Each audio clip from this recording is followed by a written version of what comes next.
Good evening, ladies and gentlemen. It's 2 minutes after 7. I think we can start the meeting. My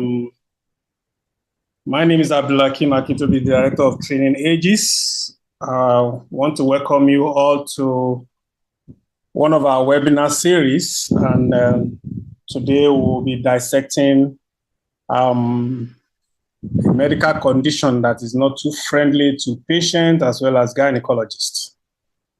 And today we have invited an eminent personality to talk to us about surgical management. Before we start the program, I would like to invite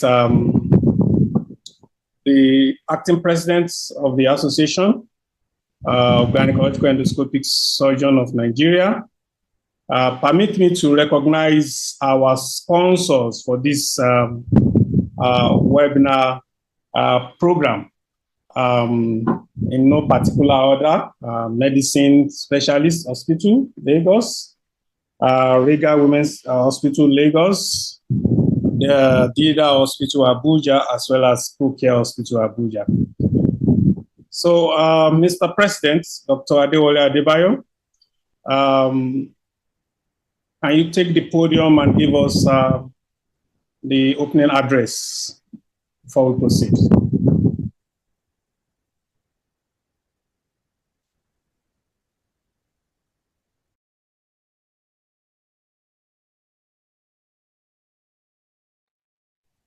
Dr. Adewale, are you there? You need to unmute. You are muted.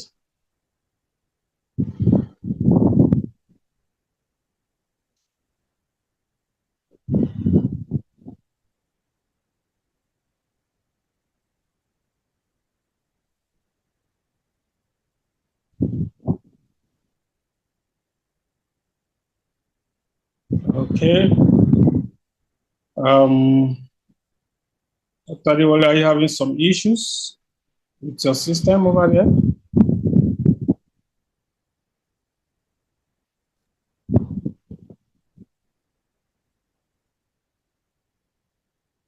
Okay, so while we are waiting for him to sort himself out, permit me to introduce our moderator for the day. 1 second. Hello. Yeah, Okay. I can hear you now. Okay. Please go Sorry, ahead. please. I may have to go on without my video. I'm having some slight glitch here. Good morning, good afternoon, and evening, depending on wherever you are watching this program. This is our first official gathering this year. So I want to say Happy New Year to all our members, all our mentors, our teachers, our senior colleagues and colleagues. I welcome you to yet another interesting edition of our webinar series. This will be the beginning, the series, the program that will kickstart various activities for this year. So please ensure that you don't miss any. By the special grace of God, we'll be starting our Aegis fully sponsored training this year. And many other programs will also follow suit, including our conference and our AGM. Our guest speaker and moderator are ready. So please sit back, relax, and let's enjoy today's program. Thank you. Thank you, Mr. President. So I'm going to introduce our moderator for the day. I wouldn't know if he's joining us all the way from Australia or he's still in South Africa. Dr. Uche Menakaya is an obstetrician, gynecologist, sonologist, and advanced laparoscopic surgeon, a global women's health specialist with expertise in advanced laparoscopic surgery, and advanced gynecological ultrasound, with special interest in concept of a single visit ultrasound-based outpatient gynecological services. And he has pioneered the introduction of the unique model of care in the Australian Capital Territory, Canberra, through his practice at Unique Specialist Imaging and Women's Center. This cost-effective model of care ensures that women spend less time attending multiple appointments with specialists and have more time available for family and loved ones. Dr. Manaka is the director of Unique Specialist Group and has been involved in various capacity building programs in minimally invasive surgery and gynecological ultrasound for reproductive healthcare specialists practicing in Africa. He's a founding member of Endoscan Africa Initiative and a co-director of Coastal Unique Program in Gynecological Ultrasound Training for Africa. He is a mentor in the World Endometriosis Society mentorship program and a visiting medical specialist at several secondary and tertiary level hospitals in Nigeria, Madagascar, and Australia. Dr. Manaka is a member of the Australian Medical Association, Australian Society of Ultrasound in Medicine, Gynecological Societies in Australia and Nigeria, International Society of Ultrasound in O&G, American Association of Gynecological Laparoscopists, and World Endometriosis Society. I just had to summarize his bio because that might take time if I have to finish everything. So, Dr. Uche Menakaya, want to pioneer the affair for today. I welcome you to the program. Kindly take over the podium, please. Thank you very much, Dr. Akintobi. You're really so kind. I hope everyone can hear me. Yes, loud and clear. And I bring you greetings from down under, where it's about 5 a.m. right now on Monday morning. So I am in Nigeria. Look, I'm very pleased once again to be here to moderate this very, very important topic. And I want to thank the president of AGIS, the directors of training, and indeed the whole AGIS membership for their interest and continuing desire to improve capacity and their skills, particularly in this area of endometriosis that affects nearly 180 million people worldwide. We know that in the last 1 to 2 decades, endometriosis management has changed, in part because of the introduction of ultrasound and the preoperative diagnosis that we're now able to do with either ultrasound or MRI. So it's not surprising that about 2-3 years ago, the European Society of Reproductive Endocrinology now recommended that laparoscopy is no longer the gold standard for the diagnosis of endometriosis, and that ultrasound should be the first-line management, first-line investigative tool for endometriosis prior to doing surgery. And I think that today's topic about laparoscopic management of endometriosis, reflects, the fact that in the past, laparoscopy used to be for diagnosis, plus or minus proceed. And now, increasingly, we're beginning to see laparoscopy for operative reasons only, rather than for diagnostic reasons. So, and there's nobody better placed to give us this lecture today than Dr. Obo, who is a specialist in this field, and has worked in the UK for many, many years. For those of you who don't know, Dr. Obo is also an UBEM site. He went to University of Benin, so he's an alma mater of mine. He's currently the head of gynecological services at the Mid Yorkshire Teaching NHS Trust in Wakefield, UK. He has had a career spanning more than 2 decades, where he has established expertise in minimal access and robotic surgery, particularly focusing on women with severe endometriosis. He finished his undergrad in 1994 from University of Benin and completed his postgraduate training in O&G at the OAU University Ile-Ife. Subsequently, he did additional training in the Yorkshire Deanery in the United Kingdom and got appointed as a consultant O&G specialist at the Hull University Hospital in 2008. Over a 6-year period from 2018 to 2024, Dr. Obo served as the RCOG, a Yorkshire Region Preceptor for Advanced Training in Hysteroscopy. contributing significantly to the development of surgical training programs, for registrars. And we're very happy that he has joined us today to be part of our program and to share with us, his excellence and his experience, managing women with severe endometriosis. I must add that NHS is again leading the world in the development of MDTs for endometriosis. In Australia here, we are still struggling, to get the GPs to refer patients, not to talk about MDTs at tertiary level hospitals. So I'm so happy that Dr. Obo is here with us. Dr. Obo, over to you. Dr. Menaka and Akintobi, thank you very much for the warm welcome and introduction. There's a few things, I think, just to declare, I did not complete my postgrad in IFE. I started off in IFE, which was great, but I left after a couple of years to continue in the UK. So I did have a good time in IFE and in Malaysia, so that was great. So what I'm going to do today is try and share my slide. I hope it works. Just bear with me and tell me if you can see my slide. See if I can share my slide. Yep, I should do. Can you see my slide, anybody? Yes, it's coming up. Yes, we can. There's lots of stuff in that. So, can you see the slide now? Yes. Yes. Okay, so let's start. So thank you very much for the AGs inviting me to give this talk. And I think one thing I owe members of the AGs, I need to become a paid member of the AGs. I've been to Port Harcourt to one of your conferences to give a talk, and I've attended a lot of your webinars. I need to start paying my dues to AGs. And I promise I will do that. So I'm going to start by just declaring some disclosures here.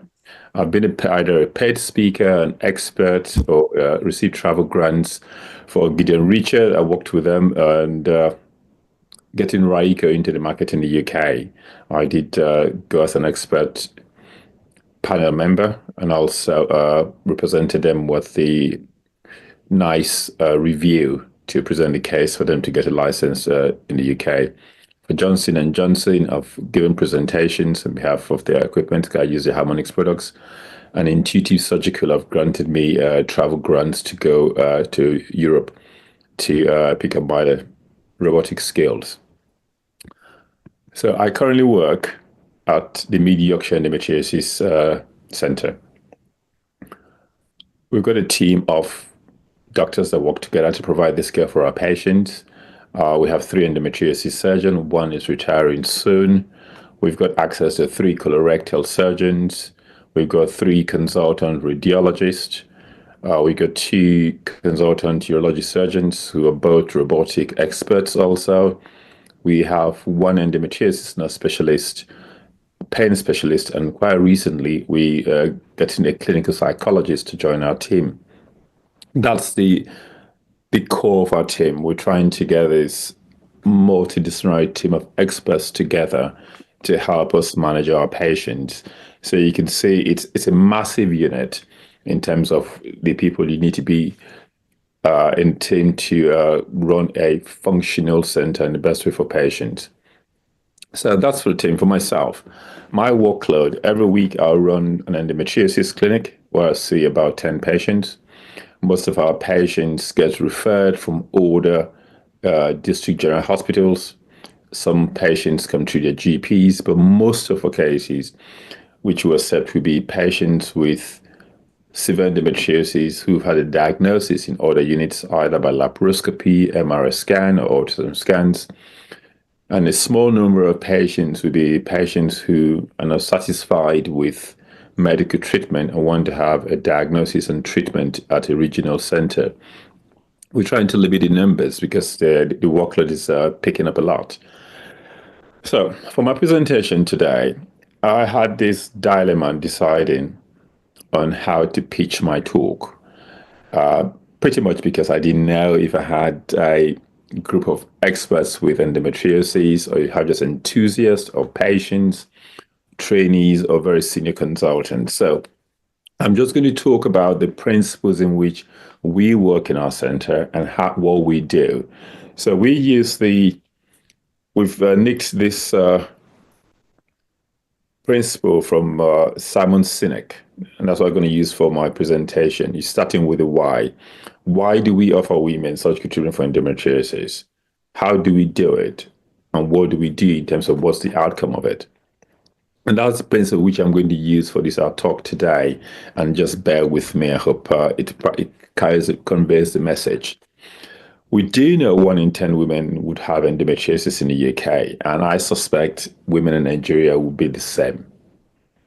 We just haven't got either women coming forward with it, or we haven't got the diagnostic tools, or they can afford to come to have the assessment. And in the UK, about 80% of these women will miss work due to pain at some point during their life. 50% of women with infertility would have endometriosis. And globally, I think the estimate made about 5 years ago was about 176 million women would be affected with endometriosis. So it is a massive issue affecting women globally. And I think in Nigeria, we need to start digging into our numbers to say how much of our women get affected or not. I do recall a few years ago, I was in a webinar run by South Shore Clinic, Dr. Alabi, the former Aegis president, where there were patients giving their talk about their own experience. And it's amazing. That was the first time I heard about acidic endometriosis. Because it's something you don't find among white women. It's a very common, it's a condition limited more to Afro-Caribbeans, Black women, and also some Asian women. So it is there. It is a massive issue. So there's a reason why we need to acquire the skills, do the right thing, and treat our patients. So there's a big why for us. The other thing you got to think about again is why. Am I treating because she's got peritoneal endometriosis? Am I treating her because she's got kissing ovaries, deep endometriosis? Why are you treating this patient? So if she's got peritoneal disease, can I manage with conservative management? If she's got deep disease, some women don't need treatment. I've got a cohort of women who I scan every year. They have bilateral endometriomas, deep disease, but they can manage their symptoms easily with just painkillers, and they don't want to have surgery or even hormonal treatment.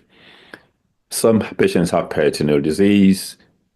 You can pick them on scan. They may be asymptomatic, or the surgeon has scoped them for appendix and picked up the fact they got peritoneal disease, but she never had pain. She only came for an appendix surgery. Do you have to treat? The question is the why. So you have to start with the why. And more importantly for us, well, we look at pain and fertility. Those are the 2 big whys for endometriosis. Endometriosis, unlike cancer, where you have to go in because it's very likely to kill the patient if you did nothing about it. With endometriosis, the patient either has pain and fertility or both.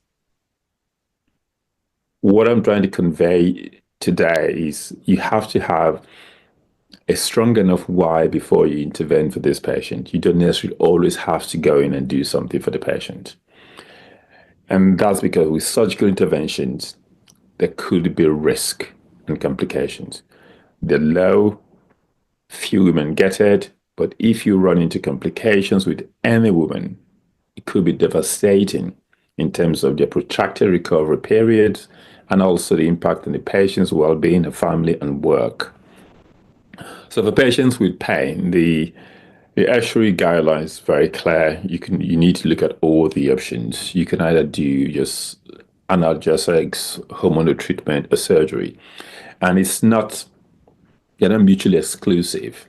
If you look at the slides here, there's an arrow that points either way, so patients can move from one end to the other end. And for fertility, the difference in fertility is offering them hormonal treatment is a no-no, except you offer the hormonal treatment to ameliorate their pain whilst they make a decision towards having the treatment. But if they're concerned about fertility, they need to be offered either surgery or looking about MAR stands for medical assisted reproduction, or ART. So that's the only difference where you're going to think of the patient and say, if If it's infertility, the medical treatment doesn't work here. It's going to be surgery or assisted reproductive treatment for the patient. While for patients with pain, they've got a plethora of options for them to decide what they want to do. So I can tell my sorry, Dr. Obo, do you mind putting your slides on slideshow? Okay, sorry. So they can see details of, Okay, thank you. Yeah, sorry about that. Perfect. Like I tell my patients, I'm a surgeon and I like to operate. So most of the time I reel myself back and says, okay, let's look at your options before we consider any surgery for you. So once you've achieved or got an agreement on your why for this patient, the next question is how you do it. And we use the guidelines from the European Society of Human Reproduction and Embryology. I think that's a guideline came out 2022. Our practice has always been aligned with that, but it's helped us to provide good quality evidence through which we manage our patients. So Uche has talked about, Dr. Manaka, sorry, he's talked about using ultrasound scan as a first line for investigation or laparoscopy. Quite rightly, it's true, because years ago, we had to scope everybody. If you didn't have a scope, nobody would agree you had endometriosis. So the new guideline talks about you can offer empirical medical treatment with the hormonal pills if that manages the symptoms. And that's good enough to say, yes, it's likely endometriosis. If you're very, very good with ultrasound scan, you should be able to pick up adenomyosis, ovarian endometriosis, and large deposits of peritoneal disease. The smaller ones you may miss out. And the guideline also says the fact that you have a negative laparoscope, a negative ultrasound scan, but you're symptomatic doesn't exclude your symptoms. So we have a cohort of women that come to you with negative scans, but are symptomatic with painful periods, pain during sex, pain upon your bowels. You do a clinical examination, and it's also negative. For some of them, we organize an MRI scan if we think they're high risk of surgery. And sometimes the MRI scan don't pick up even the peritoneal disease. Because the challenge about endometriosis is that you can have one tiny spot and the patient will have a debilitating amount of pain. So there's no correlation between the disease volume and the symptoms the patient get. And that's been the issue that patients have historically had with us as doctors. It's taken them 7 years or more for us to believe they've got endometriosis, for us to offer them a laparoscopy and make a diagnosis. So my practice has always been leaning now towards if the patient is symptomatic for more than 6 to 12 months, they fit in the criteria for chronic pelvic pain. And the International Association of Pelvic Pain Society uses the 6 to 12 months as a definitive period where they need to have further assessments. So I would want to offer them a diagnostic laparoscopy to either rule it in or rule it out. For all our patients, because we are a regional center, majority of our patients come in with severe disease or deep endometriosis, which by definition is more than 5 millimeter depth. Endometriosis affecting both ovaries with significant adhesions. Or they've had previous treatment at other centers, or they've had treatment at other centers that's close to the ureter or vital organs where the surgeons are not keen about proceeding with surgery. We would offer all of them a pelvic MRI scan. And what we want to do is to look at the presence of endometriosis. Have they got any peritoneal disease, adenomyosis, ovarian disease, bowel disease? If patients have symptoms that may suggest extrapelvic lesions, like diaphragmatic lesions, we want to look at that area also. The MRI scan is reviewed at a multidisciplinary team meeting. We have our meetings once every 2 months where we spend about 4 hours going through a cohort of patients, looking at clinical histories presented to the group. The radiologists review the MRI scan in front of us, and we have the colorectal surgeons. Sometimes we have the urologists. Most of our patients have colorectal involvement as against urological problems. And then as a team, we decide what we think is best for this patient. That message is conveyed onto the patient either by letter or by telephone. If it's a letter, we're inviting them back to clinic to have a face-to-face conversation, or you can have a telephone chat with the patient. Because of the NHS waiting times debacle, what we sometimes do in clinic, we list the patient for surgery. And when the MDT has decided they don't have deep disease, so I don't need a colorectal surgeon with me, because if she needs to have a segmental resection of a bowel in the colorectal surgeon, she needs to see the stoma nurse, and now we're trying to get her to see the clinical psychologist. So it's a lot for the patient. So for the ones who the MDT decides don't need such extensive surgery, we can have a telephone chat, say, look, this is going to be what we're going to do. You don't need to have all of these anymore. All our patients would have information leaflet given to them at the first clinic. We give them the BSG documentation. We have a questionnaire about their pain score. It's a national questionnaire by the BSG to all endometriosis centers. So they have a baseline pain score they give us. We give them information about what endometriosis is. We give them information about what treatment options are. And if you're having surgery, what are the likely outcomes? We sometimes consent them in a clinic. One of my colleagues does that. I don't do it. I get the information leaflet, they go away. When I see them back, we can have a conversation about the consent. And we can argue to and fro if you should consent patients in clinics or you should wait till much later. And we then we agree with the patient what a post-op care plan is going to be. We would normally see our patients 2 months after surgery, 6 months, 12 months, and 24 months. And at each of these time periods, especially 6 months, 12 months, and 24 months, we give them another bit of the questionnaire for them to feel again. And so we can have an objective scoring about if there's any improvement in the symptoms or not. All our patients have access to our endometriosis nurse specialist. So whilst they're waiting for surgery, after they've had surgery, whilst they're waiting for telephone follow-up or clinic follow-up, they can contact her by email, they can contact her by phone, and they've got also a Facebook group where they can speak to each other. So we've got all of that together and put a safety net for our patients.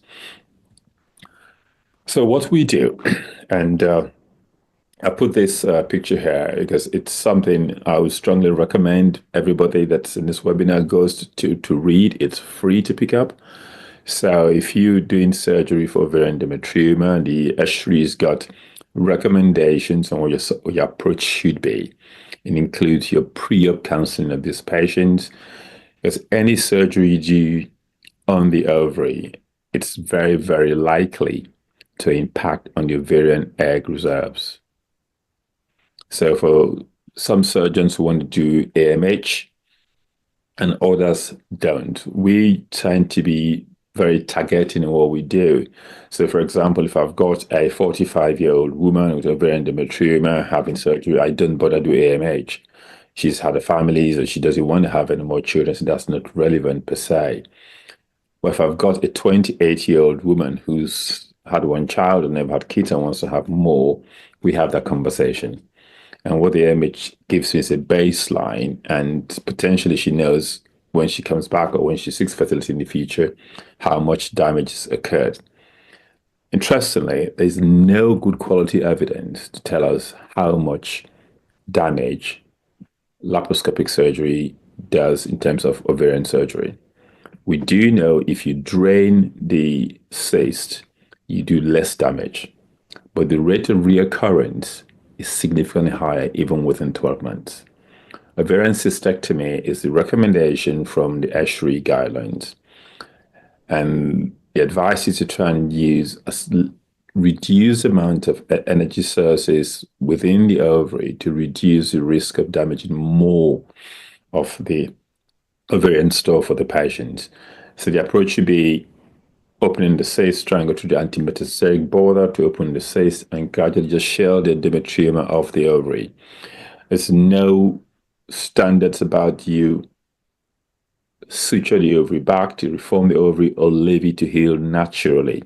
I tend to make a decision, depends on the size of the ovary. So if you get somebody with a 12 centimeter ovarian endometrioma and you've done a cystectomy there, you have a large amount of loose tissue there. I try and reconstruct the ovary using a vicryl suture. And you can do that laparoscopically quite easily.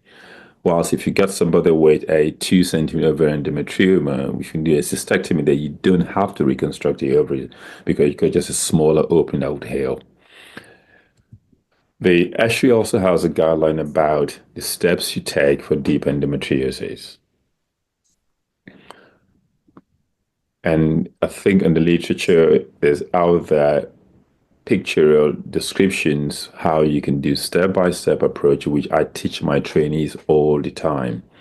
You go into the pelvis, it's about trying to release the sigmoid colon from its natural attachment, walking to the white line that gives you access to your pelvic side wall. And you can identify the external iliacs, the IP vessels, you can identify your urethra on that side. And once you safely identify your urethra, the next thing you're looking at what's your bowel. And if you're going to do ovarian oophorectomy, you're going to salpingectomy, you can safely do that once you've identified the major structures which you need to be concerned about. I think I've got a few videos to show some of that. We can talk through that. And what the guideline talks about is excision surgery. It's recommended. However, with deep disease, that looks like what your options are limited to. Peritoneal disease, you can either ablate some of those lesions or you can excise the lesions. And I tell to remind my patients, if you ablate peritoneal endometriosis properly, essentially you're getting rid of it. It's the same thing as excision. The only advantage of excision of the lesion is that you can have a sample for histological diagnosis. So I don't differentiate between helium beam ablation, bipolar ablation, excision surgery. But for younger women, teenagers, the recommendation from the ASHRI guideline is to try and do an excision for that so you can have a histological diagnosis. The essence of it is, if you've got a 16-year-old girl and you put a label of endometriosis on them, it's very difficult to take it out. But the lesion may look like endometriosis because you can have vesicular lesions, you can have hemorrhagic lesions, so the classic burnt-out black lesions. But if you just have the vesicular lesions, it's difficult to say with 100% certainty if there's endometriosis. So the recommendation is to excise that and get a histological diagnosis for it. So for deep disease, you pretty much, in my experience, most of the work is done pre-surgery. If you've assessed the patient so you know that this patient will require a colorectal surgeon, yes or no, a urologist, yes or no. What you don't want to do is go into the pelvic and realize there's a bladder disease and a urologist. Because unlikely you're going to get a urologist on call who has any interest and skill in dealing with endometriosis. And that's a disservice to the patient. So we spend a lot of time at our MDT meetings to get a near accurate assessment of who do we need to support us for this surgery. And once we get a team together, that we're confident we spend the next 3 to 5 hours operating on this patient, knowing that we're giving her the best of care. So I've got a few videos here and pray these videos work. I'm going to be scanning through the videos very quickly because of the time, because I haven't done the proper timing of this. I think my first video here, it's on endometriosis. So there's a patient with severe disease. It's pretty much run through a detailed 3 minutes or so video, opening up to the, trying to release the sigmoid colon for the pelvic side wall here. You open the pelvic side, I'm just looking for the ureter. Once you identify the ureter, the pararectal space is the next thing. So I've got the bowel on the right, ureter on the left. I can see that, and I can open the pararectal space. And once you can open the pararectal space, you can see my ureter. I'm trying to take out the tube and ovary on the left side there. I'm confident now that I've got my ureter in my view, bowel away, and I can take out the tube on that side. So the next slide is about developing a pararectal space, walking towards the pelvic floor. You go into the rectovaginal space. You try and do this same procedure on the left side and on the right side. Same principle. You open the pelvic wall, identify your ureter. You've got to find it. If you can't find your ureter, that's pretty much you walking on Tiger Woods' dangerous territory here. And once you've identified the ureter, again, the same principle, open your pararectal space, you medialize the bowel, lateralize your ureters, and you just work within the fat area. This is one time where the yellow fat is your friend, because once you're working within the fatty tissue, you're unlikely to be hitting the bowel. Once you've opened the parietal space, you can develop that gradually to get into the rectovaginal space. So for this patient, we're taking out, I tend to take out the tubes and ovaries. I'm doing a hysterectomy for this case. This is severe disease to reduce the amount of tissue floating in my view. So once I've done that, I tend to use a cold scissors, free up the bowel from where it's stuck to the back of the uterus. And the rest of it is the same thing, looking for your blood-free space, bowel-free space. Your ureter is far away from you. I use this technique with the S3 recommends, where we shave the disease from the uterus onto the surface of the bowel. And once you've done that, then you can shave the disease off the bowel. And if you've got any serous injuries, you can repair that with the suture easily. This is just continuing with a hysterectomy. So I'm just going to run past this and show you next slide. So I think that's so the next slide. Just bear with me. I haven't spent too much time editing my videos on this. So having a look at the patient's pelvis. She's got endometrioma on that side. Uterovesical peritoneum is free. Again, you start by freeing up the sigmoid colon, opening the pelvic side wall to identify a ureter. I can see my ureter, ovarian cystectomy. That's the cyst in the ovary there. Once that's out of the way, I can suspend my ovary sometimes, and I can now develop my access into the side wall. So the principle is the same thing. What you're trying to do is identify a ureter, safely identify a ureter so you can lateralize your ureters out of your way when you're working. Then the rest of the thing you have to deal with the blood vessels, or you're dealing with the bowel. What you don't want to do is have too many things you're having to manage at the same time. So now I can open the parietal space on this side and gradually develop that to get into the rectovaginal space.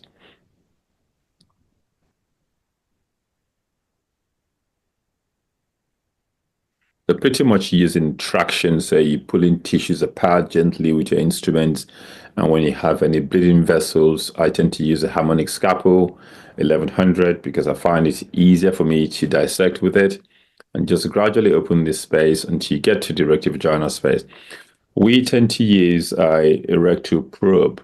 What the rectal probe does, it helps you to identify the path of the rectum from below. Like I said to you, I shave the disease away from the uterus onto the surface of the bowel, rather than shaving from the bowel onto the back wall of the uterus, because the uterus is pretty much safer area for me to work with, and I can easily repair that.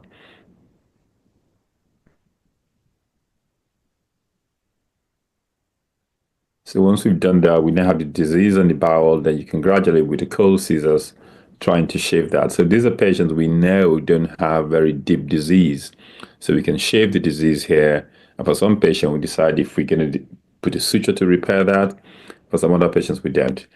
This is what we call a jacuzzi test. When you fill up the pelvis with water, okay, then you obstruct the proximal aspect of the bowel and get your assistant to flush in gas through a syringe into our anus, and that blows up the bowel. If there's any leakage, you can see that. I've put a Surgicel powder here. It's something I routinely do. My colleagues call that the white cocaine powder to help with hemostasis. And this is a young woman, so put some barrier gel to reduce the risk of adhesion formation. Evidence isn't very strong, but that's the best thing we have available now to reduce risk of adhesions. I think my next slide, if but one more slide. Just bear with me. And this is me doing peritoneal endometriosis, just a slide using robotic surgery. It's a young woman with, if you look at this slide properly, look at the back of her uterus, you got these vesicles, and I'm happy to have a conversation with Uche on this. These vesicles are these endometriosis in the early stages. We don't know that, because once we've taken some of these and sent them for histological diagnosis, it's come back as nothing. And so what I tend to do, just with the monopole, and just coagulate all those vesicles away. And with what we're trying to do here is identify where the area of endometriosis is. On the right side of a pelvis there, you can see some scarring. Okay, So I know where my ureter is in this case. I can see where the ureter is there. The scarring is more around the right pelvic side or below the uterosacral ligament. Whilst in the uterovesical fold here, she's got some endometriosis, and we just gradually just dissect all of that. The beauty about the robotic surgery is that you can work in very closely in areas where you have organs that you normally worry about with straight sticks, because with your scissors you got finer dissection, you can cut, you can coagulate at the same time, and I just find it so much easier when I'm dealing with endometriosis closer to organs like close to the ureter. I can safely dissect my endometriosis as compared to the straight sticks using a monopolar hook, or even the harmonic scalpel that tends to, the heat spreads much more as compared to robotic surgery. That's in addition to the advantage that you find you're more comfortable if you're working for so long a time on each patient. So for this patient, it's just excising peritoneal disease, and you can pass on to your assistant later. So I'm just going to quicken that a little bit.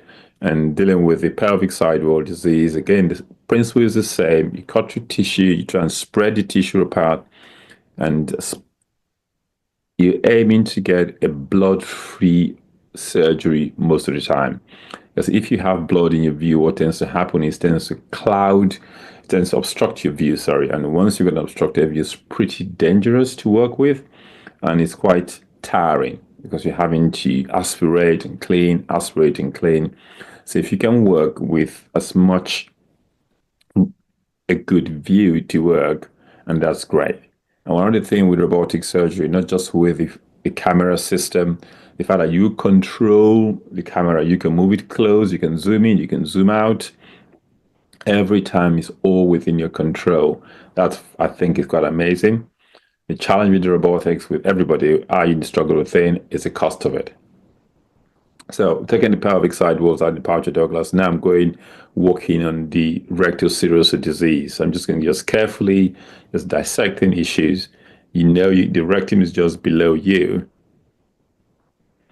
But the advantage of this is the scissors is a fine dissection, and you can work safely, make a little cut, coagulate tissue, and you just push away, and the rectum falls away with you. So you can see I've got the rectum there. I'm just going to cut it just around the edges of the rectum safely.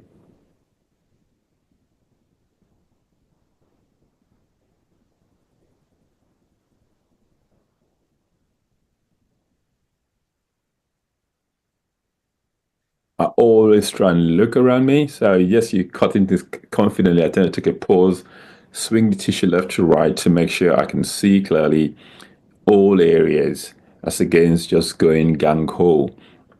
All the time, you just have to be very careful. Where I spend all the time being careful so you can have a good sleep, as compared to if you pretty much gang-ho and you have a bad injury, it just sets your whole day, your whole theater list goes awry, because you got to fix that, you got to colorectal surgeon, and then having to deal with the issues with the patients post-surgery.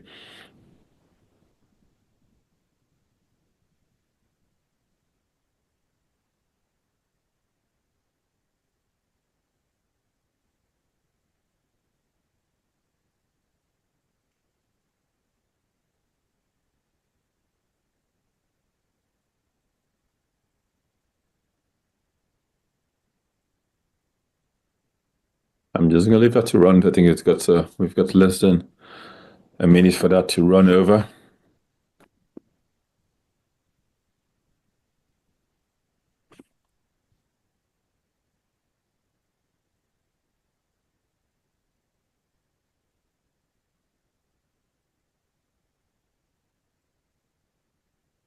Brilliant. So that's done. Pretty much done with that. So my next slide, essentially I'm going to run through this slide. I think we run out of time. It's just using, so these are the 4 arms. In the last case, I used 3 arms. This is using 4 arms. You got this lady who's going to have a hysterectomy surgery in addition to having excision of endometriosis. So my left arm number 2 there, I've got a grasper. Arm number 4, I've got for myself a vessel sealer, and the scissor stays in the other arm there. So if I can just run this, if it works. So again, it's starting with opening, freeing up the sigmoid colon from the, see if I can speed this up.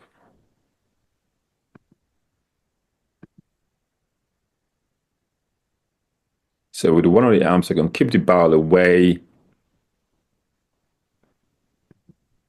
and just open that space to try and walk into it, identifying the ureter. That's what you want to do. Like I said to you, with robotic scissors, you can cut very, very close to your bowel because it's very minimal spread of the heat. And with traction, I can push the bowel medially whilst I'm holding on to the IP ligament there.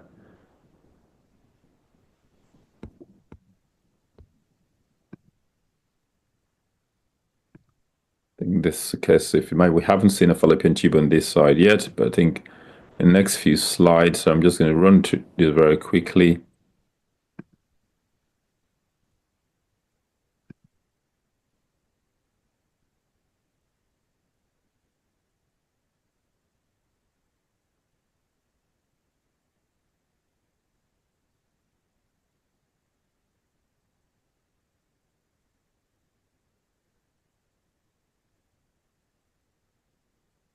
I'm confident in this case. I've got my ureter on the left side. I've lateralized my ureter. I'm going to push the bowel away, try and medialize my bowel. And just with traction, with a little bit of a cut, I can work my way down easily and safely. And if you look in this slide now, the fallopian tube is just showing up now. That's the fallopian tube. I'm holding my left hand instrument. I'm trying to free that up from the bowel easily.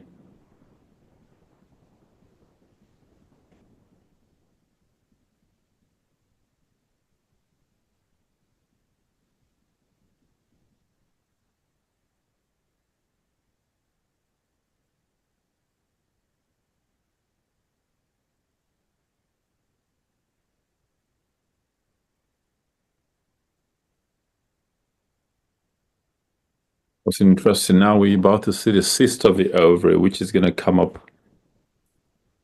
Once I pull onto that, I can free that.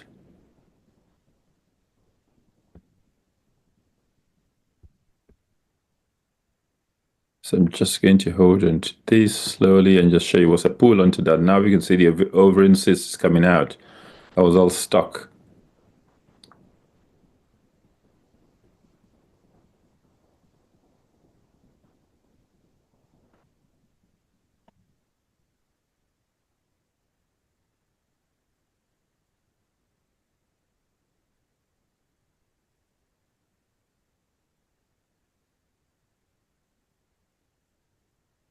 I just freeing the ovarian attachment to the pelvic side wall there, and the ovarian cyst is just out now. I've got pelvic side wall. You can see what looks like a pelvic side wall, and the ovary on the side.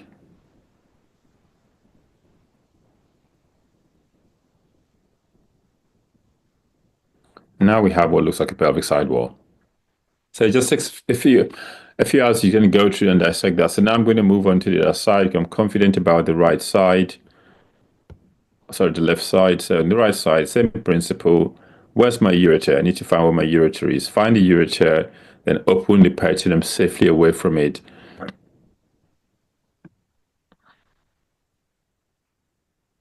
I tend to open and identify my ureter from the medial aspect of the pelvic peritoneum as against lateral to the fallopian tubes. People do it differently.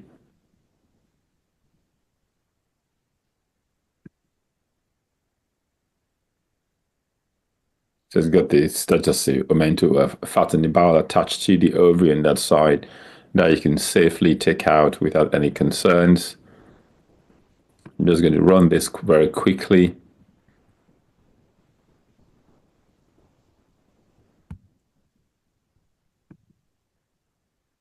So I think this shows the vessel working. It just clamps onto that, activate it, and you can cut through easily. And it seals bigger vessels more than 7 millimeters very easily. So you can pretty much do a hysterectomy within 40 minutes using the vessel sealer if they didn't have an endometriosis. And you can also use it as a grasper during your surgery.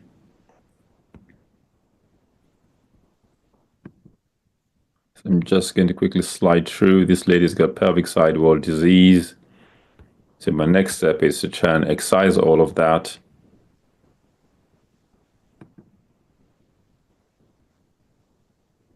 I can see my ureter way below my instrument there. The white tube moving, that's my ureter. I can see that. And the rest I pretty much taking out the pelvic peritoneal lesion nodule there easily.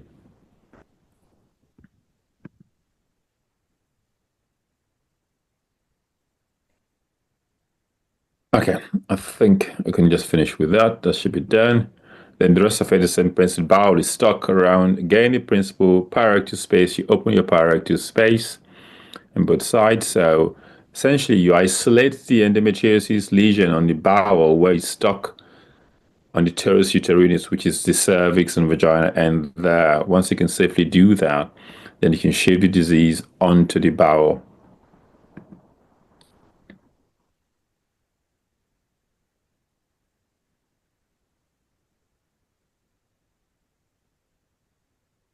So you got a marker. I'm just going to start. There's a marker there. That's a marker to input, and that's one advantage of the robotic system. You can put a marker on what you want to do. So I had a colorectal surgeon with me. He's put a marker there. Just Alex, you can safely dissect through that area, and you're not going to hit a bowel. You're going to get the disease from the uterus onto the bowel, and that's what we did there, where you can cut through that, and the rest of it is pretty much easy to open through. Then the fact that you're taking the disease off the uterus onto the bowel. So now I can safely just cut through all of that tissue using traction, counter traction, and I've got a rectal probe. So I know how far my rectum is from myself. I'm getting to the rectovaginal space, which is just nicely coming up there, as you can see on the screen. And that's just trying to shave off any of the fat tissue and isolate the bowel much more. So the robotic surgery has some advantage, but you can do the same thing with your straight sticks. You don't have to do it with the robot tool. So we've got all that space. Rectovaginal space is open. Rectum is away. And then I can carry on my hysterectomy. This lady ended up having a segmental resection done by the colorectal surgeon after we've done a hysterectomy operation. So all this we do, does it work for the patient?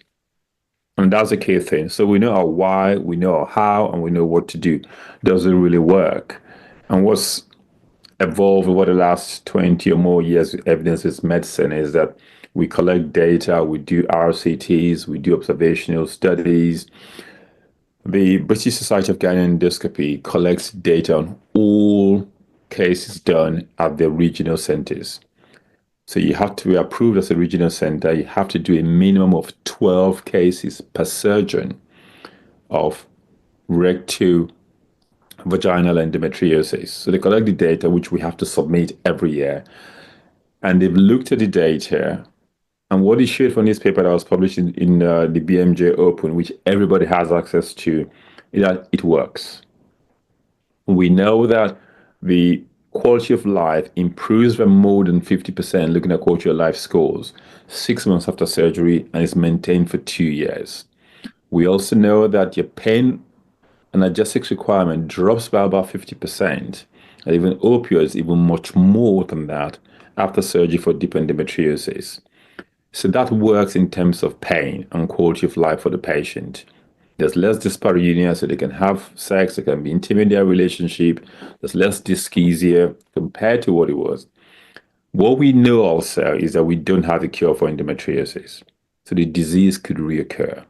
Our local data, we know that for patients who have peritoneal disease, which we excise, or deep disease that we excise and leave their uterus and ovaries, over a 5-year period, about 50% may come back with symptoms and may require further treatment, which could be medical treatment or surgery.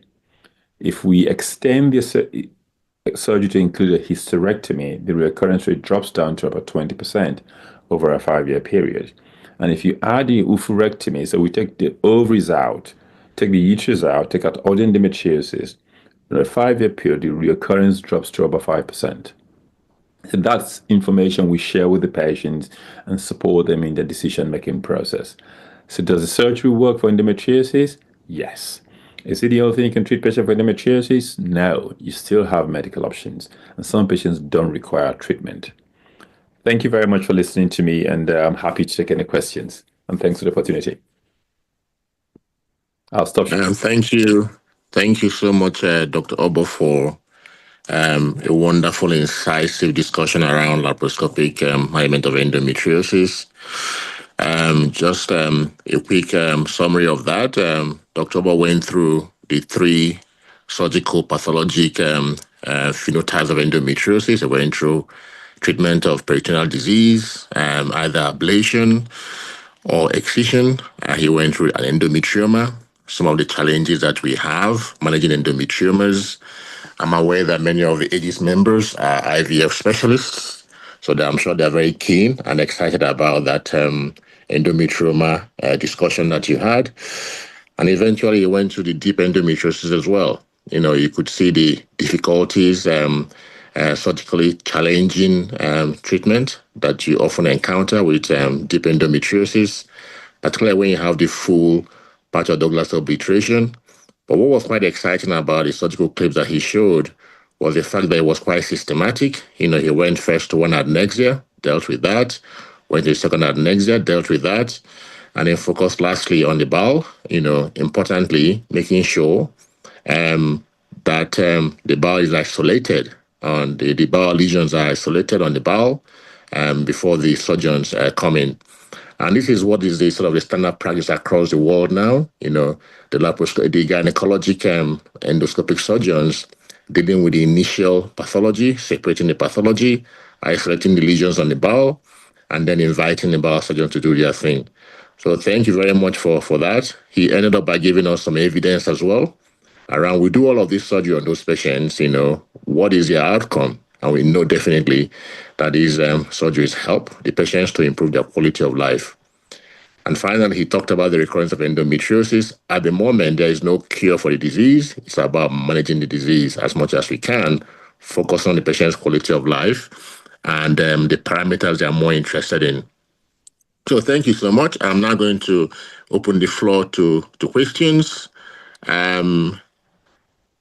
There you go. There you go. So I'm waiting for people to respond, but clearly there's been a lot of appreciation of the detail of your presentation. Is it Mr. Obo or Dr. Obo? I think either of the two is fine, isn't it? Either's fine. Alex is fine.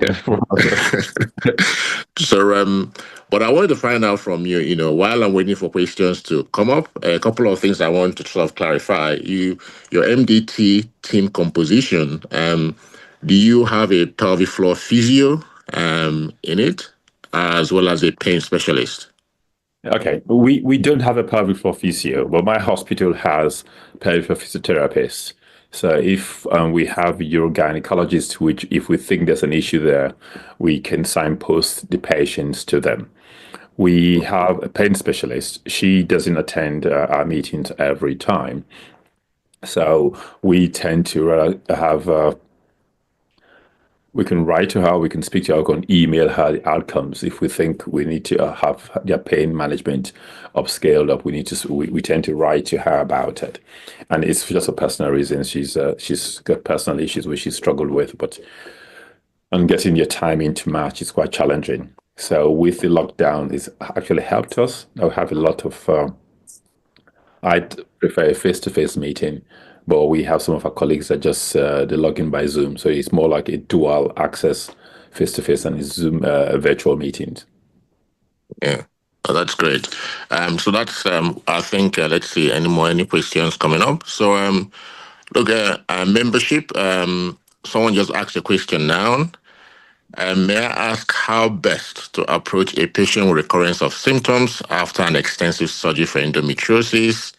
Do you dry up the endometriosis to regenerate before repeating the surgery? Okay, I think what we know is that if patients get a reoccurrence of disease, it could be managed surgically or medically. We know that for sure. And again, I take you back to the principle of the why. The how and what you do, we train to do that. Is the why that's very important.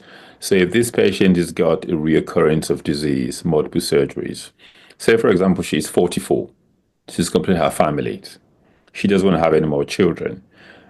So you need to be, if you're going to offer surgery again, you need to be more aggressive.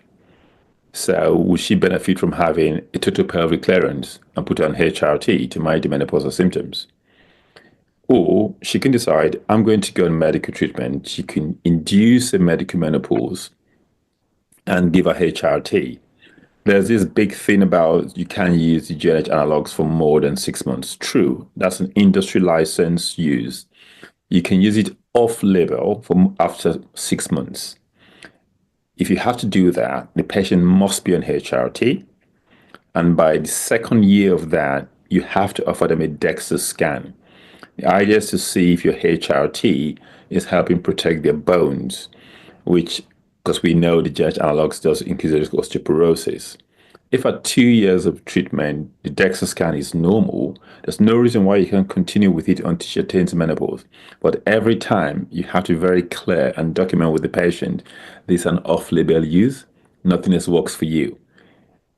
Okay, that's the key thing. So what you don't want to do is go and do repeat surgeries.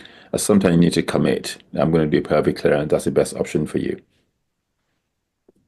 That's good. Thank you very much for that answer. So essentially, GnRH is it's possible to use, particularly when you're concerned about the patient who is still not keen to have pelvic clearance. And Dr. Oba just told us, more than 6 months of use, the strategies they can put in place to make sure the patient is also protected as well. So that's good. And one more question from me, Dr. Obo. The patients that get triaged to MDT, how do you walk through that? Do you bring all the patients that refer to you? Do they all go through the MDT? Or do you have a system of triaging them to the MDT? Okay, so because the MDT will be with other specialists, we'd only send patients directly to MDT where we think we may require other specialists. For example, someone that's had a laparoscopy in hospital A and sent to us a laparoscopy. They thought they had bowel disease, bowels adherent to the back wall of the uterus. They done an MRI scan. MRI can suggest you just have serosal attachment to the uterus. I don't need a colorectal surgeon. I can deal with that myself. I can shave off the lesion easily. If the MRI can suggest they've got deep disease with infiltration of the muscularis of the bowel, or she's having menstrual-related PRO bleeding, where we think there might be a lesion that's gone through, so we do and the MRI scan is suggestive of it, we know there's a good chance that she will need a segmental resection of her bowel. And if she's going to need a segmental resection of bowel, the colorectal surgeons have to play a role in that decision-making process. Because it involves speaking to the stoma nurses. Because one that I said to people is, if you've got a bowel disease, it depends on how far it is from the anal verge. If it's more than 15 centimeters, you can have a segmental resection and not require a stoma. If it's lower than that, if you have segmental resection, you will need a temporary stoma that will be reversed 6 months to 12 months later. And I'll tell you a funny story. I have a woman who's had a stoma. She doesn't want to reverse. She's happy with the stoma. She's actually pregnant now, but happy with the stoma. She doesn't want to have it reversed. Why? I don't know. But that's just unique about her. So that's how we manage it. So if somebody's got bladder lesion, but they say it's on the uterovesical fold, there's no bladder muscle involvement, I don't need a urological surgeon there. But if it goes through to the bladder muscles, then we may have to open the bladder. I'll need a urological surgeon there. That's good. So the triage is based on what the MRI shows, yes. relatively. Yeah. So I'm still waiting for more questions to come through, but I'd like to address the elephant in the room. MRI versus ultrasound for endometriosis. Okay. What is... I see that your MDT focuses more on MRI. Is there any particular reason in the UK why? Yeah, tell me. I'll tell you why. Okay. You have to use what you have to the best of your abilities. Okay. My unit, just like some other units I know, these scans are done by radiographers. Okay. And the radiographers run a rota system. So Mrs. Block could be doing scans this week, this day, the next week Mrs. B, next week Mrs. C. What's their level of exposure to endometriosis in women? I don't know that. So when they describe lesions, it could be they're missing disease. I don't know that. We don't have access in terms of the way my job plan is for you to have commitment to have scans. I know colleagues who work in London, they will have a scanning machine in the room. They will scan their patient because they've done it for years. They're very good at it. I don't have that in my clinic. So all my training in degrees in ultrasound scan, it's gone. I don't use it. I can look at an image and give you an idea, but I don't scan for a long time. I haven't done that because I haven't got it set up in my clinic. But the MRI scan, which we do, we have 3 radiologists who are very skilled. They've been doing that for years with us. They can look at the MRI scan images, okay, and they can look at the films of that and then make good diagnosis. So I would prefer to have that than to have a scan done by a year 2 graduate radiographer to tell me my patient has severe endometriosis. They know about it. They can pick up endometriomas easily. They can pick up the negative sliding and positive sliding test, but that's the limit in which to go. Oh, thank you very much. I do agree with you actually, because the skill sets for ultrasound is still not very widespread. MRI obviously, requires additional training for endometriosis as well. So it's once you have, you have to use what you have, to get your best possible outcome for your patients. Some of the things that we do, is to try and improve capacity on ultrasound training, around the world. So hopefully, we would continue to do that and increase the number of people that are skilled in this area. Yep. Now, I've got Dr. Kintobi's hand up. Dr. Kintobi, do you have a question? Yes, I do. Thank you very much, Mr. Moderator. Thanks, Mr. Hobo, for the beautiful presentation. Thank you. I want to ask, among the audience, we've got a lot of enthusiasts in the field of minimal access surgery. And we do know that we are diagnosing more and more cases of even endometriosis locally. In fact, the younger ones are also coming with severe disease. And the temptation is people who have acquired skill, no matter how few the year of experience, gambling into severe disease laparoscopically, with the potential risk of undertreatment or complication to patients.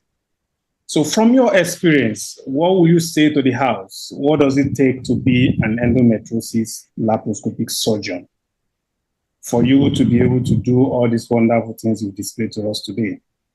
And if you are to advise, what are the pathways that anybody can follow to achieve that level of competence? Thank you. Okay, thank you very much. I think I'll say one, you got to be lucky and the opportunity to be in an environment to pick up the skills.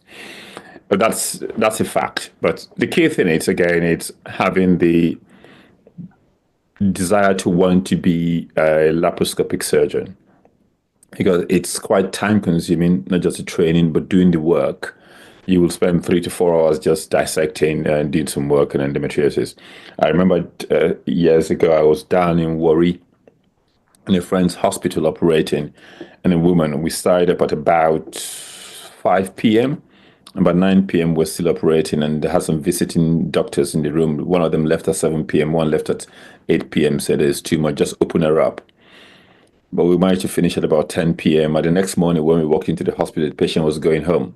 It was a woman with a BMI of about 35. So if you imagine opening her up, you will struggle with that. So you have to have the desire to want to be a surgeon and want to do that kind of surgery first. And 2, I think Nigeria is now ripe enough for us to start to build up centers of training. So if we start with this smaller group of centers to train people on laparoscopic surgery, which ages could lead on that, and then in 5 years, in 10 years' time, we can expand it. I know people go abroad. You go to India, you go to Turkey, you come to the UK and do courses. It's good. I think going to wet labs, there's a wet lab now in Rwanda, which is good. It would down you by $2,000, but that's 1 week of work. You need to come back to your local hospital. I have a laparoscopic training box. I've had that since my years as a trainee. I still practice suturing it just to keep myself getting flexified. You can buy yourself a laparoscopic training box, which you can practice with. But the most important thing is you need a system in place in your hospital, either in a private hospital or in a government hospital, where you know that either on a weekly basis or every other week, you have access to surgery. I have a trainee with me now, and I've got her for next 1 year. Well, she's been with me about 8 months now, coming to the end of it. She comes to my theater, so we'll start by doing the simple excision of the peritoneum. Then we'll go into the next phase of being able to dissect the pelvic side or to look at the ureters. Then gradually she's doing a pararectal fossa. Now she can do hysterectomy easily. The next phase is about shaving of the bowel. But I'm confident she can do that, simply because she can suture very well. Because the worst case scenario, you put a hole in the bowel, or you could go through the bowel serous towards the muscle, you put a suture around it. If you can't suture confidently, you can't even do that. So, in summary, AGs need to work with SOGON, with the Nigerian Postgraduate Medical Center, and looking at developing regional centers for minimal access training. It could either be as a post-fellowship program. I think your program is only 5 years in O&G training. By the 5th year, after you pass all your exams, maybe you go to some center in Luth, or a center in Ibadan, or a center in Abuja for 1 year and just focus on minimal access surgery training. And when you come back, it's like a post-fellowship thing. You become an expert wherever you go, either to Nsukka or you go to Port Harcourt. We just need to get it formalized in Nigeria, and I hope AGs will do that. Yeah. Look, I think that's a really good, insight into what's required for endometriosis surgery. Look, you could see from Dr. Bo's CV, he, at a point, he was a trainer for 8 years. Before then, he had lots and lots of trained experience, doing laparoscopic surgery to get to the level of doing those bowel resection and anesthesiolisis. Now, you have to remember, too, that the RCOG has got 3 levels of skills required in laparoscopic surgery. Once you finish, becoming a level 3 surgeon from the RCOG perspective is when you now do things like Dr. Baz just shown us on video and presentation, but you don't get there overnight. It's important that you walk yourself through those processes. I know for a fact that many of the AGIS members are good hysteroscopic surgeons, and that's a good start. Then you start with diagnostic laparoscopy, simple subingectomies, simple cystectomies, and then get because there's so many aspects to endoscopic surgery that are relevant, to advance into an advanced surgeon. So, and I agree that AGs should be in the forefront of developing a strategy for expanding endoscopic training, amongst them in the public and private systems, in Nigeria. And hopefully, as, more and more people, confront patients with endometriosis, and the desire will continue to be there to improve. And I must say thank you as well to AGIS because, the things they've been doing in the last, 3, 4, 5 years have been amazing. I remember meeting Dr. Obo in Port Harcourt, many, many years ago. And even now, I know for a fact that MANSAG, the European Association of Nigerian Doctors in Europe, in UK, are looking at systems, how to collaborate with AGs, collaborate with post-medical graduates, College of O&G, to address issues of, skill shortage and capacity building around endoscopic surgery. So many good things are coming, and I think that, the things we can do back home, we'll continue to do that moving forward. I'm not sure if there are any more questions here. I think Bola, hand is up. Bola, Dr. Ola's hand is up. Beautiful. Please, go ahead. Hi, Alex. Thank you so much for... Chief, thank you. for an excellent lecture. Very well enjoyed.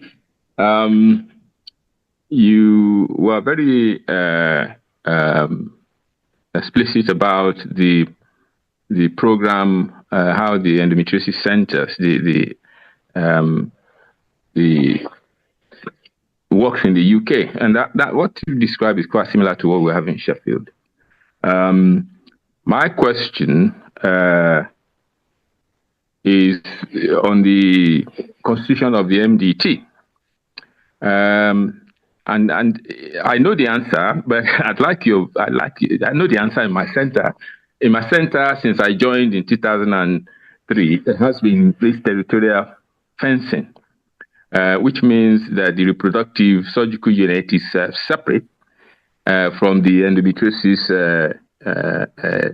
team. Even though there is a very important commonality between us. But many times the patients suffer. So, for example, you've listed quite an elaborate MDT team in your center, which is actually quite impressive, but there is no reproductive surgeon, as indeed none in our center. I know the reason why it is not in our center, but why not in yours? Because I tell you what happens in Sheffield. They find a young person with deep infiltrating endometriosis, and then they say, oh, you got to see Mr. Ola or Mr. Metwali when he was with us. He's gone now. And then there is a 3 months, 6 months waiting before they come to see me in my clinic. And then I say, oh, you got this, you got to see the bowel surgeon. When in fact, if I had attended an MDT when the endometriosis team discussed her, we can finalize what she needs, because we review the MRI together. The colorectal surgeon is there rather than the patient going up and down. And there's a period of 6 months to 1 year before eventually we decide who is going to operate. I have an operating with the colorectal surgeon once a month, which means my list is very, very long. And I'm busy with other things, fibroids and all that. So I feel that we should have had an MDT that has a reproductive surgeon as a member for many, many years. And I'm surprised that you don't have it in your unit as well, because we've now got the X-ray guideline that came out in 2022. And I think that might be a driving force now, because the guideline is very clear about managing endometriosis, endometrioma in women who want fertility preservation.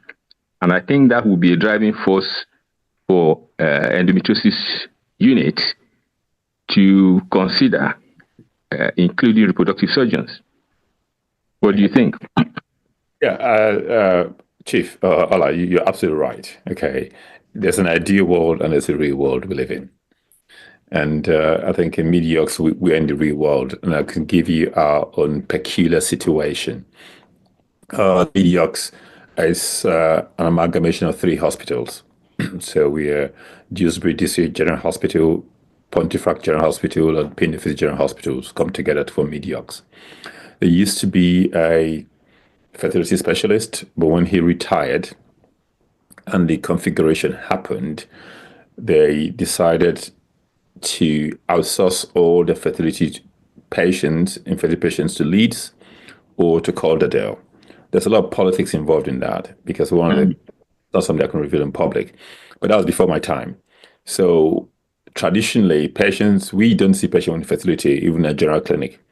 They get GP refers them, we bounce them back to GPs to go out to Leeds or to go to Calderdale. That's where the commissioning contract is. So we don't get paid for that. So that helps us with our own MDT then. Because we don't get paid to do any fertility work, we don't have to have a fertility specialist in our MDT meetings.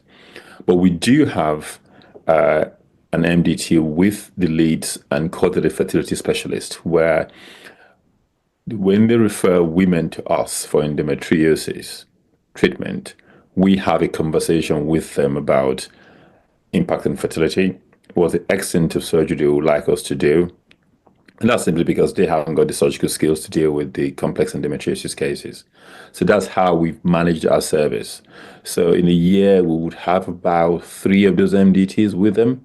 So once every 4 months, because we see about maybe 3 to 4 women in this session, but these are patients coming from them to us.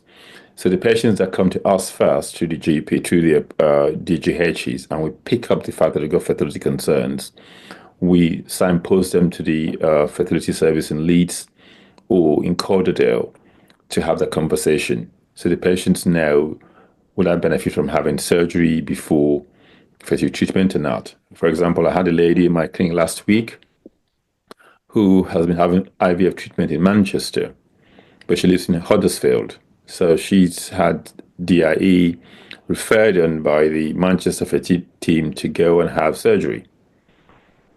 But she was an impression that having surgery would improve the outcome of IVF treatment, which isn't the case. It may improve her pain symptoms. It may improve access to her ovaries, but she's already had 3 failed attempts with poor quality eggs. Endometriosis surgery for ovarian endometrioma or deep endometriosis was not going to improve the quality of her eggs. She was 38. So, and that's again, you're quite rightly, we could have an MDT conversation about that, but I could have a chat with a woman in clinic because she was being signposted with the wrong information. And I feel very confident enough to offer her that information that your initial impressions are inaccurate. I can't achieve that for you. So she understands that now. She's gone away to think about it and decide, well, she's pain-free. But her main concern is fertility. But she thinks my surgery will improve her egg quality. It's not going to do that. Yeah, Dr. Ola, that's a very good observation as well. I'll give you our own experience in Australia here. If a woman with DIE goes to a fertility specialist first, she gets IVF, no surgery. If she goes to a laparoscopic surgeon, she gets surgery. So at the moment, there is no formal linkage, between the fertility specialists and the laparoscopic surgeons. Now, if fertility treatment fails multiple times, then they will then look at, okay, maybe I'll now send you now to a laparoscopic surgeon. But unfortunately, at that point, a laparoscopic surgeon cannot improve fertility by just doing her surgery unless she has additional adenomyosis, right? So those are some of the issues around that. So I think that as the MDTs evolve, I think MDT in endometriosis is still relatively a new concept around the world. I think the UK has established it quite well. But all around in Australia, like I said to you earlier, we don't have, formal MDTs in Australia. The MDT that I use is something that I actually developed myself, so by my personal relationship with, surgeons, pain physiotherapists, pain specialists. I go out of my way to seek those people and then get them involved, in managing of my patients. So it's something that I think is a good point. Now, luckily also, we now have the concept of egg freezing now, for patients who can now have that option, as part of their options when they come with endometrioma, fertility issues, and all of those, pathology when they're quite young and not yet ready to marry and settle down. So egg freezing is an option. And in my practice right now, I see a few patients coming through, I want to consider egg freezing, as part of that concept. So, look, I think it's going to continue to evolve. And I think at some point, there'll be that confluence, of all the potential, specialties for endometriosis women. Yeah, thank you very much. That is an important, very important issue, which I was going to go on to, because I have a case now that I'm dealing with where it was joint colorectal surgery with myself years ago, and in my opinion, I think we've ticked all the boxes.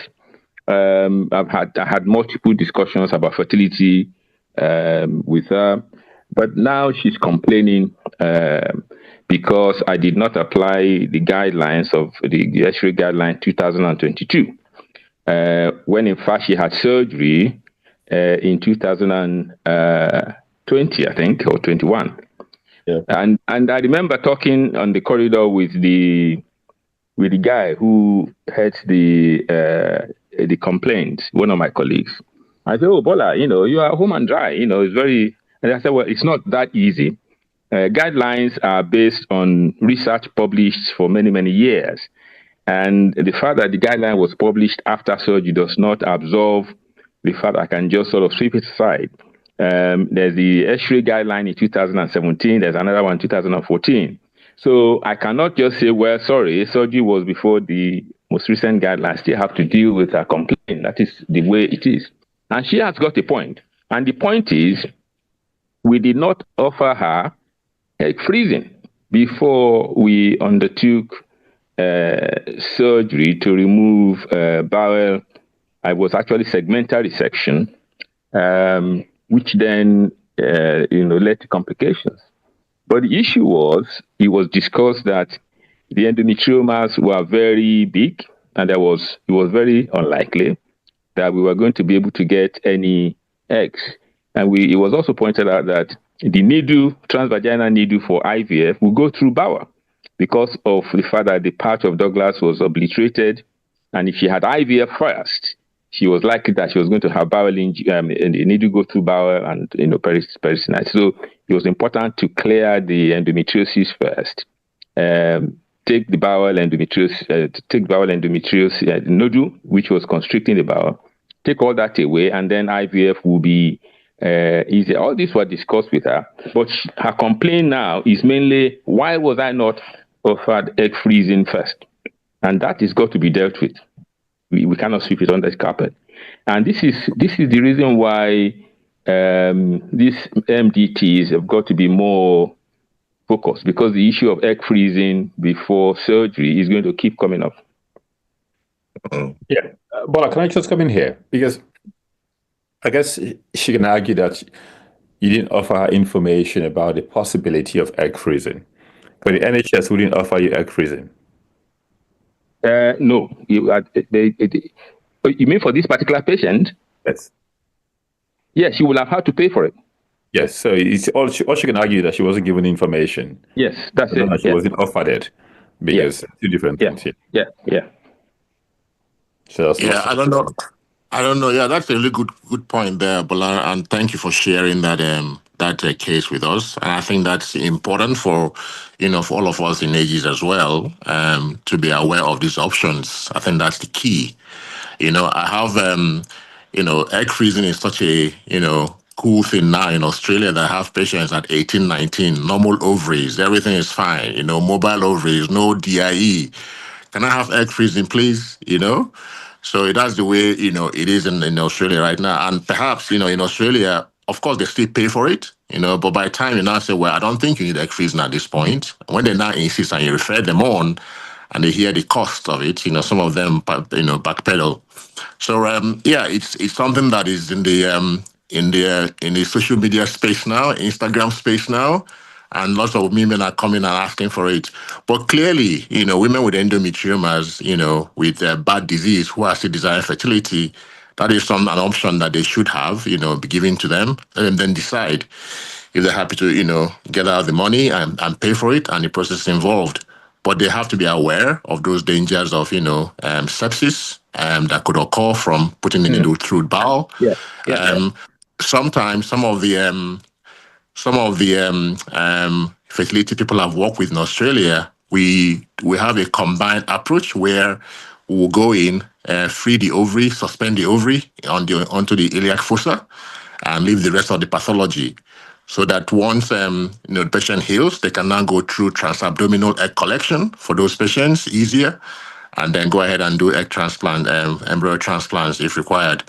So there are different options as well, and that's why it's important that an MDT, particularly when it comes to women with infertility concerns, involving both the laparoscopic surgeon and the fertility specialist together. So I thank you, everyone. I don't know whether any more individual raising up their hand for questions. I'm just scrolling through. I'll now hand over to the Director of Training to conclude the session. Thank you very much. It's been 1.5 hours of educative session. Thank you very much, Mr. Alex Obo, for the wonderful presentation. Dr. Menakaya, you've been so wonderful. To give the vote of thanks for this session, we'll be calling out the Assistant Secretary General of the Association, on behalf of the Secretary General, Dr. Rais Ibrahim, to kindly give a vote of thanks, and then we close. All right. Well, thank you very much. Yes, thank you very much, Director of Training, sir. And it has been a wonderful evening discussing with people from opposite end of the globe. Dr. Alex, you have been a wonderful speaker.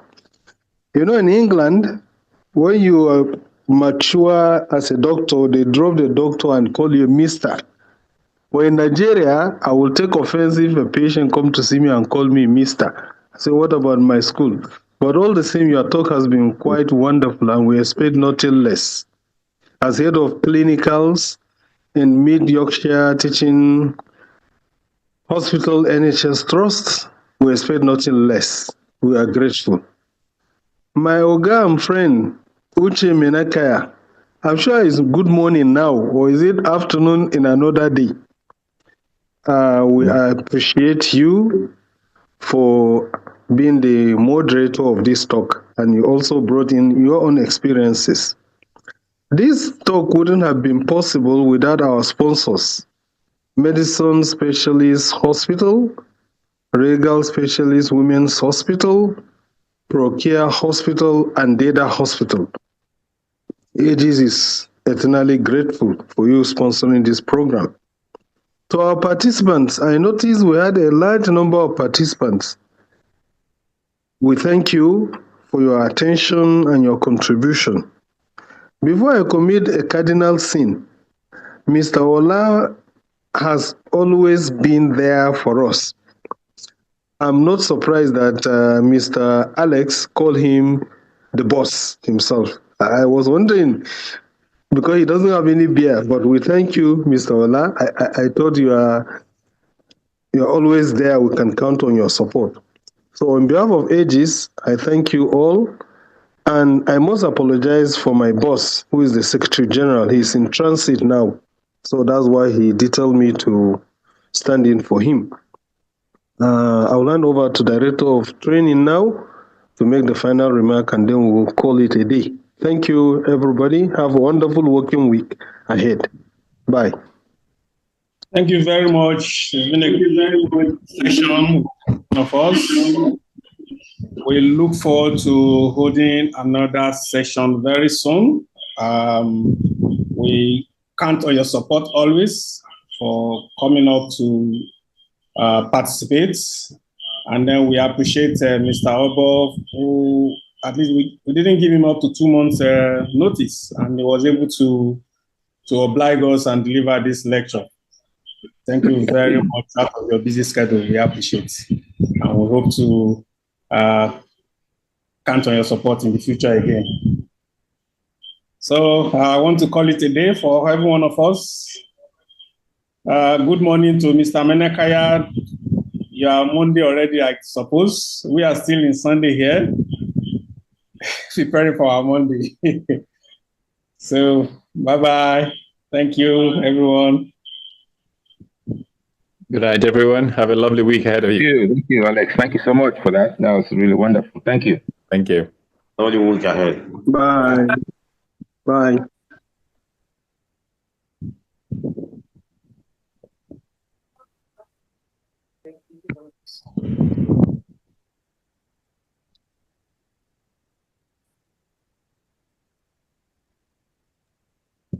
So, I'll be recording. Hello, I think they have stopped recording, right? It's still recording. Maoga? Yes, it's not recording. Well done. Congratulations. Thank you, Sars. Thank you. For pulling this one also. And we hope to hear from you in the next 1 month again. And I think when we meet tomorrow at work, we can discuss this endometriosis thing. Because we have a lot of patients like that. We have a lot. What I do in my own practice, I drain them. I drain it transvaginally before I start stimulation. Because their concern is mainly IVF. Yes, mainly fertility. It's mainly fertility. But over there, you can see how they talk. They say you can do laparoscopy, but you freeze the egg. Well, how will you get the eggs with big endometriomas? You can't. I don't know whether you will end up perforating things there, and I don't know. It's difficult if patients know, they think they know everything. So, well, keep on learning, exchanging ideas, and the most important thing is our patients. Yeah, that's true. Yeah. That's true. Yeah. That's true. I think my Oga Kennedy, I can't see any of our I think people, maybe any of the ESCO. it's either Mr. President or Krista. Okay. So, who is holding the I think, yes. I think it's the president that is holding the ages stuff. I think so. Yes. I guess he's busy. So I don't know if I close, if the meeting is going to stop automatically. Okay, I think that's all. Dr. Aboki, Ali, well done. Oh. I think they can unmute themselves if they have anything to discuss. They can. Dr. Kennedy, my brother Bade Joko, they can unmute themselves and make some informal contribution. Dr. Bade Joko, I hope you have also started doing robotics.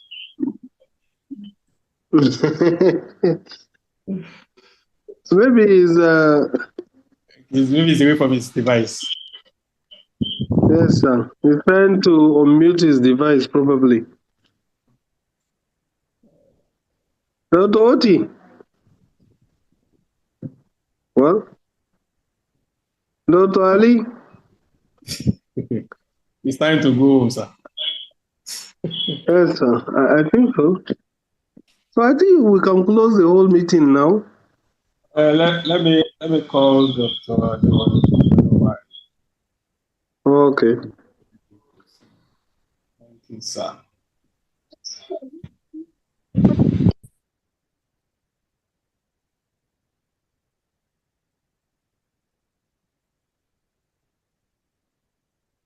Okay. And I think Mr. Alex has answered about the GnRH agonist analog. That it doesn't make any difference if the patient is on GnRH analog before the surgery. There was a question on that. Follow-up question. Yes, sir. Follow-up question. I think it's after recurrence, and then somebody is asking if generally should make it before repeat surgery. Yes, sir. He said no.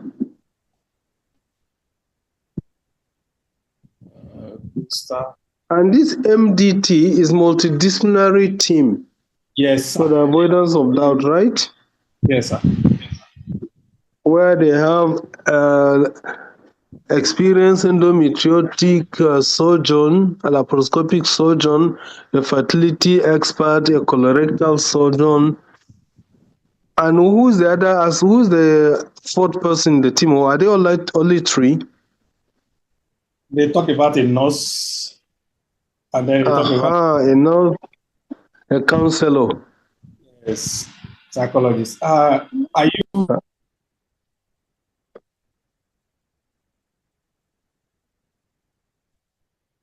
They are not audible again, sir. Sorry, I was speaking with you at me. Yeah. Okay, no one. Okay, so I've gotten the admin to stop the recording. Okay, sir. We have to edit all this our talk before it goes to the web. Yeah. Yeah, they are trying to edit it now.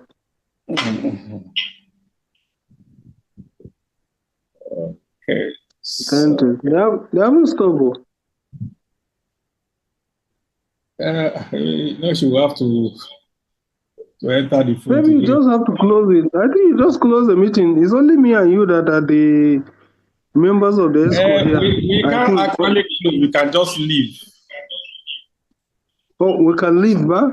You can leave. No, but it will continue to record. Oh. Yes, but that's why I called her. Okay. Christabel, right? Yes. Otherwise. Well, you as a co-host, you can stop the meeting. You can stop it. So now I'm clicking on leave. It's saying leave meeting instead of end meeting. Why? Yeah, what? Thank you, sir. Okay. Good night, sir. See you tomorrow. Have you been able? Okay. Have you been able to do it? I can't. I'll just leave. No, but if you leave it to continue recording it, they will cost us. To continue to record. No, we are not paying recording. It's the person that will edit that will now have a lot of things to cut off. But Zimbabwe is better. So were you able to talk to Christabel? Yes, I spoke with her. So she should stop now. I don't know her challenge. Our handset is hooked, and then she will be using data. That's the problem. Yeah, our data will be running. Yes, she will be running on data. Hello, Christabel.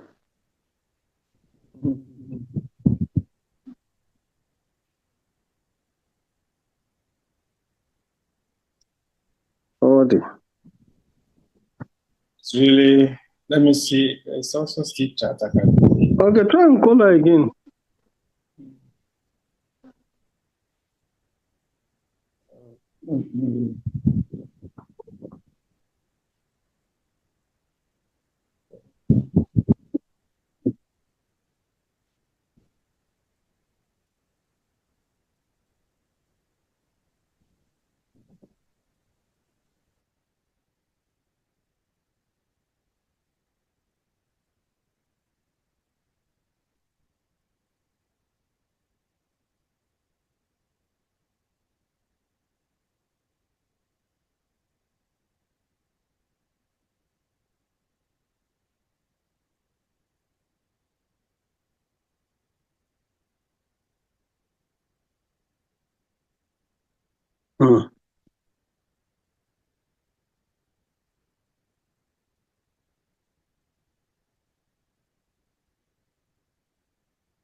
So, Chief, I think we should just leave. She will come and sort it out. I think she's having some challenges.